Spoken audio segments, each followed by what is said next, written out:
Is it a good idea to pair the RTX 4070 Ti Super with the 3440 by 1440 ultrawide monitor? Let's find out. I'm using the MSI Ventus 2X 4070 Ti Super paired with the i7 14700KF PC build powered by MSI and the amazing 175Hz OLED monitor by MSI, model name 341CQP. Currently, this is my favorite ultra-wide monitor because it is OLED, which means that it has true black colors and the contrast is just amazing thanks to that. Also, you don't have to worry about burn-in because MSI has OLED Care 2.0 feature on this monitor, which reduces the risk of burn-in. If you're interested in any of the products featured in this video, then you can get them on Amazon at the links in the description below. There is no need to spend that much money on Windows 11 Pro when you can get it for much cheaper at cdkeyoffer.com. Additionally, use discount code iVadim to get 25% off and bring the total price down to $22. Furthermore, you can find Windows 10 Pro as well as Microsoft Office at much cheaper prices as well. Get yours now at the link in the description below and don't forget to use discount code iVadim to get 25% off. Let's start our testing with the first Descendant that came out just over a month ago. Let's see if it can deliver a good experience at native resolution without any upscaling. Graphics preset is set to Ultra and ray tracing is off for now. Unfortunately, I already spot that we are dropping below 60 FPS, so this is not ideal. Although playable, but you know, in this kind of game, I really want to experience something like 90 to 120 FPS, because that is much more pleasant in a fast-paced shooter like this one here. To achieve that, we definitely need help of DLSS, resolution upscaling. Let's set it to quality mode. And this is much better. We are now getting 70 to 90 FPS. This is nice. Let's participate in this battle. Yes, FPS stays well above 60, which is what we want to see. Let's finish off this boss. Sweet, sweet loot. Yeah, this experience is much better, and DLSS quality mode looks very nice on a 1440p display. DLSS balanced at 1440p is not my favorite, because that's when you start seeing worse image quality, but on DLSS quality mode, it's absolutely beautiful. Let's see what will happen if we enable frame generation. Oh, and the image is now extra smooth and fluid. Take a look at that, over 100 FPS. Nice. I think so far this is my favorite set of settings. Because in this kind of game, increased image fluidity is important. You can really feel the difference if you have a high refresh rate monitor.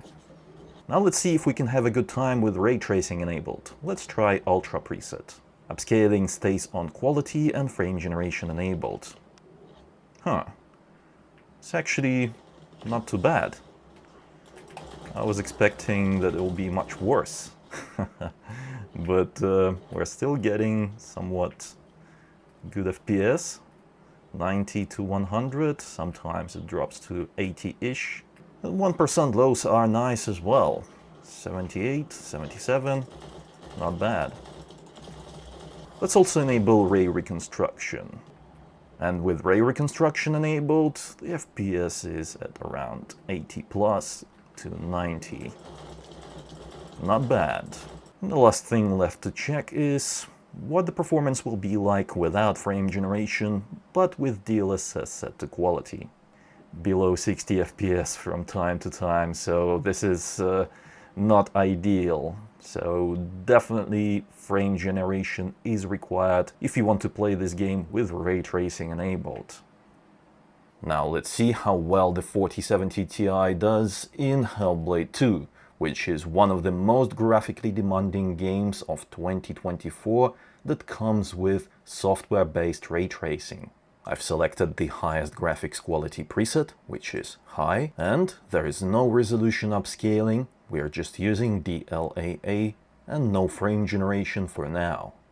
This is a visually stunning game, and it looks absolutely gorgeous on the OLED ultra-wide monitor. Just take a look at that view. However, I'm not very happy with that performance. 40 plus FPS in this scene means that we will drop to around 30 in worst case scenarios. And that is not nice, so we have to adjust some settings. Let's try DLSS quality first. Okay, this is nice. Over 60 FPS in this scene. Yeah, I think this could work. In other scenes we get even above 80 FPS. This is promising. However, we are about to reach the forest, where FPS usually drops by a lot. And in the forest, the FPS drops to around 50. Yeah, this is not perfect, and the FPS is at 47.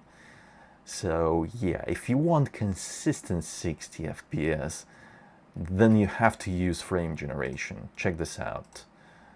If we enable frame gen right now, that frown will turn upside down, and instead of 50-ish FPS, we'll be getting over 70 FPS. And the image fluidity is very nice.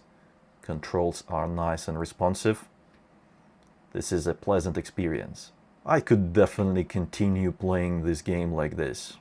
And the good thing about the 4070 Ti Super is that it has 16 GB of video memory, and that means that you don't have to worry about using frame generation that requires extra video memory to run, because we have enough. At the moment, actually, we are using just over 8 GB. Alternatively, if you don't want to use frame generation, then you can lower that graphics quality to medium. It also looks very good. You cannot tell the difference between medium and high with the naked eye. DLSS upscaling is still set to quality, and that delivers a very pleasant and smooth 90-ish FPS experience in this area right here.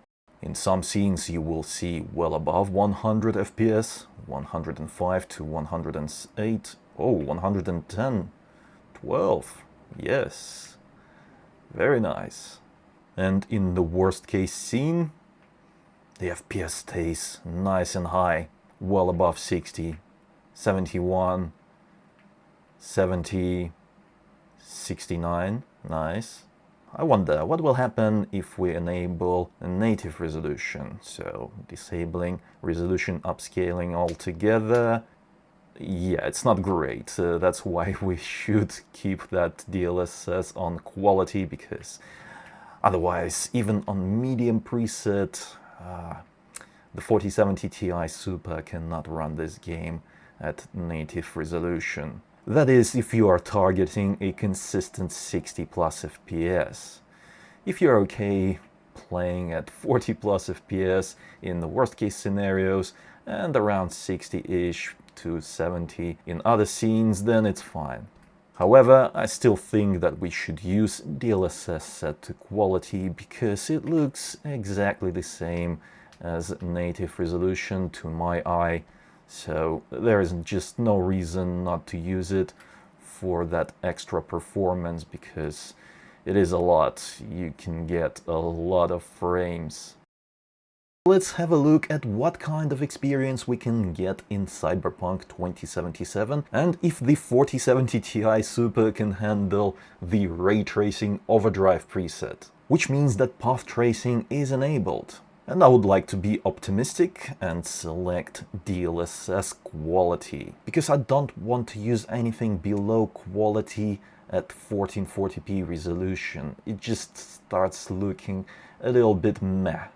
FYI, Cyberpunk features hardware-based ray tracing, unlike Hellblade II with its software-based ray tracing. And it's not looking too good. Yeah. FPS drops below 40. And we are actually using 11 gigabytes of video memory. That is a lot. But this GPU has 16 gigabytes, so that's not an issue at all. I wonder if we'll be able to get a pleasant experience if we enable frame generation. Let's check. This is actually not too bad. 69 FPS. Nice. Well, above 70 right now.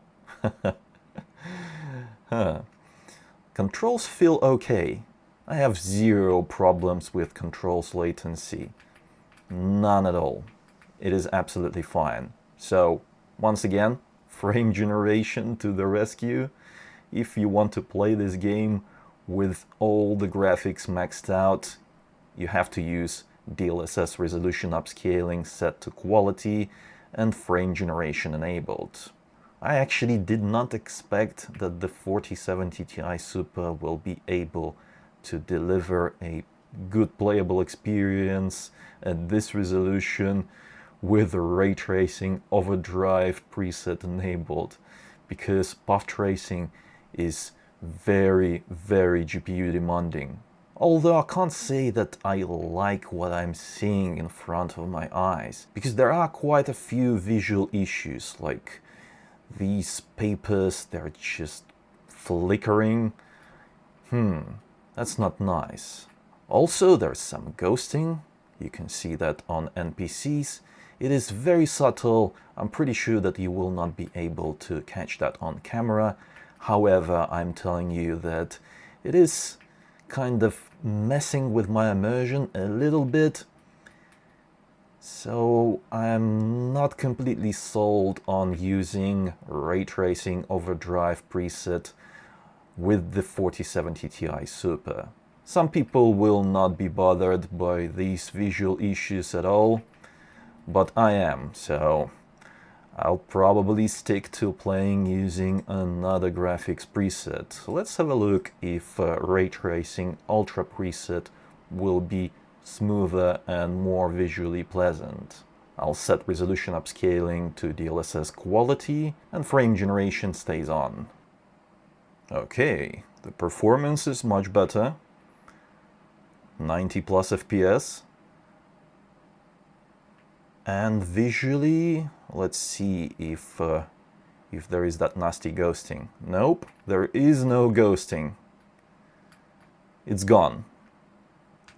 The image looks marvelous. I like ray tracing ultra preset much better than ray tracing overdrive. This plays, feels, and looks better. Let's see what it's like with frame generation disabled. Not too bad actually. We're still getting above 60 FPS. However, that means that in worst case scenarios, it will drop below 60. I still prefer using frame generation in this particular game to boost that FPS further and improve image fluidity. And if you're not a fan of ray tracing and want to play this game on ultra graphics quality preset, let's see if it is possible to run it at native resolution. That means that frame generation has to be off. And it's crazy how this game performs on ultra graphics preset even without ray tracing. Check this out. 30 plus FPS, sometimes 40. Yeah, not great. Not great at all. I think there is something broken with that ultra graphics quality preset. Let's see if upscaling can help. Let's set DLSS to quality. And this is actually good. Check it out. 80 plus FPS, 70 plus in other scenes. This is a pleasant experience if you don't want to use ray tracing. Although it is not native resolution, we are using just a little bit of upscaling. DLSS set to quality. No frame generation needed. You can enjoy the game as is. What if I want that 120 FPS experience? Will I be able to achieve that with frame generation? Let's see. Oh yes, here we go. 120 FPS, baby. Although it's not consistent. There are some drops below 120 from time to time, depending on the scene. So I assume that... Oh, I'm stuck. I'm stuck, step bro. Okay, let's go. Yeah, what was I talking about? I forgot. Oh yeah, below 120 FPS sometimes. It's fine. I mean, you're still getting 120 FPS-ish, and it feels great on a high refresh rate monitor like this one here. And with the OLED in particular, it is great. Because OLED monitors, they have immaculate image clarity in motion. The monitor doesn't introduce any ghosting whatsoever, and that's why I love OLEDs. Horizon Forbidden West is a good example of a visually impressive game that doesn't have ray tracing. Graphics are absolutely maxed out, and even field of view is set to the maximum. And we are running at native resolution, so no upscaling, no frame generation. And the game still plays extra smooth. Take a look at that, well above 60 FPS, 70 plus right here, and even 80 plus in some other scenes. Have a look at that view. Yeah, ultra-wide monitors are something else when it comes to enjoying landscapes in games. And if you want better fluidity, then you have several options. Personally, I would start with resolution upscaling. Let's set DLSS to quality. And just like that, in some scenes we are getting above 100 FPS, and in other scenes 90 plus. Let's go back to this area right here, where we had something like 70 FPS. Oh, now we're getting close to 90 in the same area. VRAM is at close to 11 gigabytes right now, which means that we still have a lot of video memory left available to us.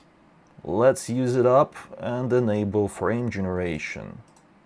And if you're a fan of 120 FPS experience, then this is the way to go. Resolution upscaling set to DLSS quality and frame generation enabled. And that gives you a beautiful 120 FPS experience. Oh, this is very smooth, very fluid. Yeah, there's something special about playing AAA games like this one here at 120 FPS. It is nice. Compared to 60 FPS, it is night and day. Overall, I think that the 4070 Ti Super is a good choice for the ultra-wide monitor. I managed to have a good time in every game I played today. However, you have to keep in mind that if you want to use the maximum graphics presets and ray tracing enabled, there is no way around it. You have to use DLSS resolution upscaling and even frame generation in some cases. But that's not a bad thing, because DLSS resolution upscaling set to quality looks pretty much the same as native. I cannot tell the difference between the two. That's why I choose playing with DLSS enabled, because I can get that sweet extra performance and have a much smoother image on the screen. If you're interested in any of the products featured in this video, you can get them on Amazon at the links in the description below.